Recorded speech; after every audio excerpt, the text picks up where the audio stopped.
আজকে খুব সহজ একটা রেসিপি নিয়ে আসলাম।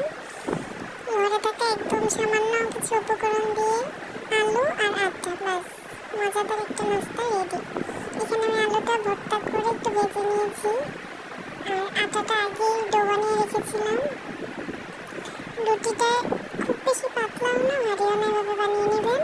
নিয়ে এর মধ্যে ভর্তাটা সুন্দর করে দিয়ে রোলের মতো করে পেঁচিয়ে নেবেন। তারপর এটাকে আস্তে আস্তে ছোট ছোট করে কেটে নেবেন, খুব বেশি ভারী করবেন না, তাহলে ভাজাটা মচমচে হবে না।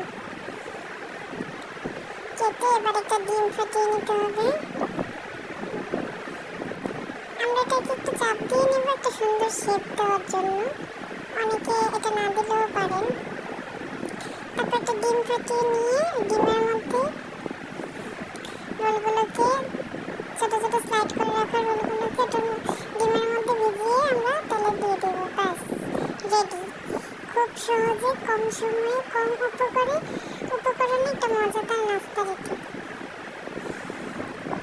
সন্ধ্যা হলে আসলে আমরা বাঙালি, আমাদের তেলে ভাজা লাগবেই, অন্য যা কিছুই খাই না কেন। তো চেষ্টা করে দেখতে পারেন, খুবই মজাদার একটা জিনিস, সস দিয়ে একদম মচমচে একটা খাবার। আর আলু আমাদের কার না পছন্দ।